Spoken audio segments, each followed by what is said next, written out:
रही बात त्रिपुरा की, तो त्रिपुरा में भी बीजेपी अपने सहयोगियों के साथ 35 सीट पर आगे दिखाई दे रही है। यहां पर भी उनकी सरकार बन रही है, इसमें भी कोई दो राय नहीं।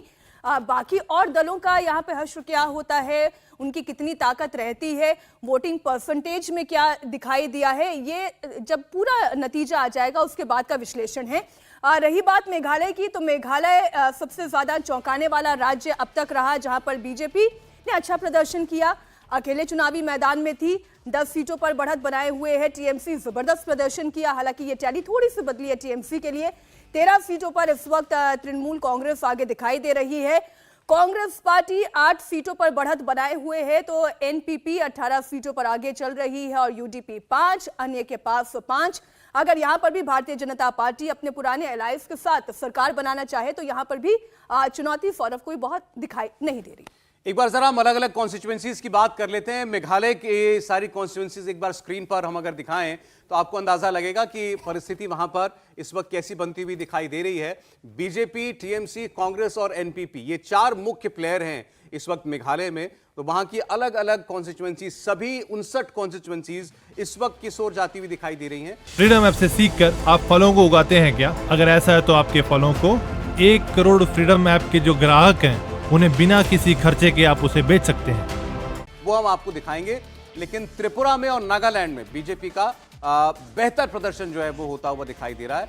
मेघालय में एनपीपी अब सबसे बड़ी पार्टी के तौर पर उभरती हुई दिखाई दे रही है। तृणमूल कांग्रेस 13 पर है और बीजेपी 10 पर इस वक्त मौजूद दिखाई दे रही है। और बीजेपी का जो आंकड़ा है ये भी काफी देर से 10 के आसपास ही है, तो ये अच्छा परफॉर्मेंस बीजेपी का मेघालय में माना जाएगा। तृणमूल कांग्रेस पहले एक दफा लगा था कि सबसे बड़ी पार्टी के तौर पर उभर सकती है, वहां से घट करके अब 13 पर आ चुकी है। 13 पर लीड कर रही है तृणमूल कांग्रेस। और कांग्रेस पार्टी जिसके सभी विधायक चले गए थे टीएमसी में, इस बार नए चेहरों के साथ उतरी और 8 सीटों पर लीड करती हुई दिखाई दे रही है।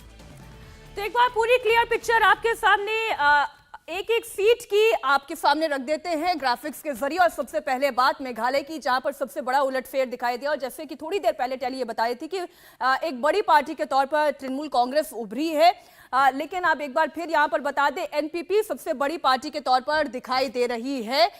एनपीपी की जितने भी जिन सीटों पर उनके रुझान हैं वो आपको लाल में दिखाई देंगे। ये इस वक्त सबसे बड़ी पार्टी के तौर पर दिखाई दे रही है। वहीं अगर यूडीपी की बात की जाए तो जितने भी ग्रीन क्षेत्र आप देख रहे हैं, विधानसभा क्षेत्र देख रहे हैं, यहां पर यूडीपी आगे चल रही है। बीजेपी ने अच्छा प्रदर्शन किया, अकेले चुनावी मैदान में गए, 10 सीटों पर आगे चल रही है।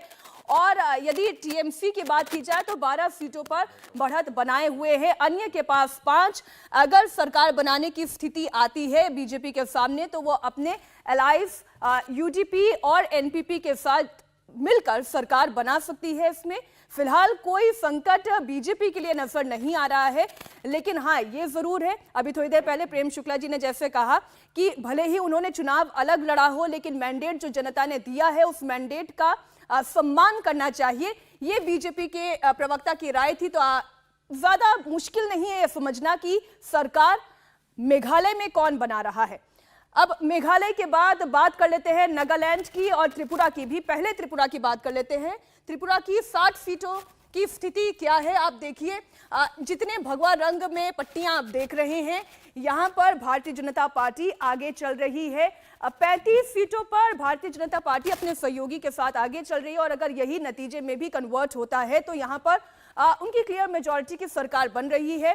कांग्रेस कम्युनिस्ट पार्टी के साथ चुनावी मैदान में थी। जितना ब्लू आप देख रहे हैं वो कांग्रेस पार्टी अपने सहयोगी के साथ 16 सीटों पर आगे चलती दिखाई दे रही है। और टिपरा मोथा पार्टी 9 सीटों पर बढ़त बनाए हुए है। तो यहां पर भी भारतीय जनता पार्टी अपनी सरकार बनाती हुई क्लियर कट दिखाई दे रही है। कोई चैलेंज फिलहाल उसके सामने नहीं है।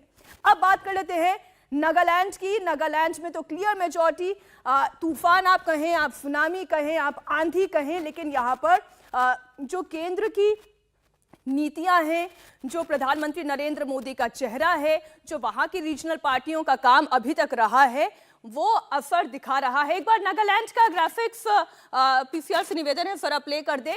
त्रिपुरा से आगे अब बात नागालैंड की हो रही है। 60 सीटों पर चुनाव हुआ, इनमें से एक सीट पर पहले ही भारतीय जनता पार्टी निर्विरोध चुनाव जीत गई, क्योंकि उनके ऑपोजिशन में जो पार्टी खड़ी हुई थी उसने अपना ये कहें कि वापस ले लिया कैंडिडेचर, और यहां पर एक सीट पहले से ही भारतीय जनता पार्टी के पास थी और अब अपने सहयोगियों के साथ मिलकर कुल 49 सीटों पर आगे चल रही है। क्लियर कट मेजॉरिटी अगर आप ये देखें, पूरा ग्राफिक्स भगवा रंग में पटा हुआ नजर आता है, क्योंकि यहां पर 49 सीटों पर भारतीय जनता पार्टी अपने सहयोगियों के साथ आगे चल रही है। कांग्रेस ब्लू में 3 सीटों पर आगे चल रही है, और ये कहा जा सकता है कि चाहे त्रिपुरा हो, नागालैंड हो या फिर मेघालय हो, भारतीय जनता पार्टी ने गेन ही गेन किया है। रेणु जी, भारतीय जनता पार्टी तीनों ही राज्यों में गेन करते हुए, वो तो एक्सपेक्टेड लाइंस पे ही था, क्योंकि जैसे एग्जिट पोल्स ने भी दिखाया। पर नागालैंड में सबसे ज़्यादा कंप्लेंट्स आई थी जिस तरह से चुनाव लड़ा गया था। कांग्रेस इलेक्शन कमीशन भी गई थी और भी कंप्लेंट्स और रिपोर्ट्स आई थी। तो नॉर्थ ईस्ट में देखिए जिस तरह का माहौल है और सेंटर का जो पूरा दबाव है स्टेट्स पे, उसका तो फायदा बीजेपी को मिलता ही है। और उसके अलावा जिस तरह से उन्होंने अलायंसेस किए, आप देखिएगा सब स्टेट्स में वो जूनियर पार्टनर है, और जो लोकल रीजनल पार्टीज हैं वो ज़्यादा प्रभावी हैं। उसका फ़ायदा ज़रूर बीजेपी को मिला है। बीजेपी अपना टैक्टिकल स्ट्रेटेजिक मैनूवरिंग जो है बहुत अच्छे से कर लेती है, क्योंकि जो उस पार्टी को उनको लगता है कि वो अच्छा प्रदर्शन कर सकती है, उसके साथ वो अलायंस करके वहाँ पर कोई बैरियर्स नहीं है, कोई प्रॉब्लम्स नहीं है, कोई भी किसी के साथ जा सकता है आगे की राजनीति को देखने के लिए कि हमको पावर में कैसे आना है। बीजेपी के लिए एक इम्पॉर्टेंट एक इम्पॉर्टेंट एरिया है नॉर्थ ईस्ट, क्योंकि अगले चुनाव में अगर कई स्टेट्स में उनकी सीटें कम होंगी तो वो देख रहे हैं कि वो भरपाई जो है वो नॉर्थ ईस्ट से कर सकते हैं। हमने देखा कि बहुत सारी स्टेट्स हैं पिछले इलेक्शन में जहां बीजेपी को 100 on 100 मिले था। राजस्थान है, गुजरात है, मध्य प्रदेश है, बाकी स्टेट्स हैं, छत्तीसगढ़ है, तो दिल्ली है। वो सब सीटें अभी उनकी कम होंगी उन स्टेट्स में, क्योंकि सब कुछ समानता से नहीं रहता है पॉलिटिक्स में। जो सीटें उनकी वहां कम होंगी, वो पूरा का पूरा जो डेफिसिट रहेगा, वो अगर असम छोड़ दें तो 9 सीट है मेरे ख्याल में नहीं। फ्रीडम ऐप से सीखकर आप फलों को उगाते हैं क्या? अगर ऐसा है तो आपके फलों को 1 करोड़ फ्रीडम ऐप के जो ग्राहक हैं उन्हें बिना किसी खर्चे के आप उसे बेच सकते हैं। पूरा मिला के 25 है ना नॉर्थ ईस्ट में, असम के साथ। तो असम में भी हेमंतो है, झंडा बुलंद कर रहे हैं, वो अच्छे से परफॉर्म करते हैं, उनके पास पूरी ताकत है, उनको जो मैंडेट दिया है लीडरशिप ने। तो मैं कहती हूँ कि ये जो सीटें जहाँ कम होंगी, बीजेपी देखिए अपना एक पूरा ओवरऑल जो परसेप्शन है वो लोकसभा के लिए बनाती है। लोकसभा में कैसे सीटें को वापस लाना है, कैसे सीटों को पूरी तरह बरकरार रखना है। यूपी में भी ऑप्टिमम पे थी, हर स्टेट में आपने देखा बहुत सारी साउथ को छोड़ के। तो वो सब चीज़ें अब कर्नाटका में अगर बीजेपी हारती है और उसका फायदा अगर कांग्रेस को मिलता है लोकसभा में, अगर कांग्रेस पावर में आती है कर्नाटका में, तो ये सब डेफिसिट है बीजेपी की। उसको उनके लिए इस तरह से नॉर्थ ईस्ट एक बहुत इंपॉर्टेंट जोन है जहां से वो सोचते हैं कि वो सीटें ला सकते हैं। एक पॉलिटिकल गेस्ट जुड़ गए हमारे साथ। इंडिया टीवी हर वक्त हर जगह डाउनलोड करने के लिए सर्च करें India TV news Google play store या ऐप स्टोर पर।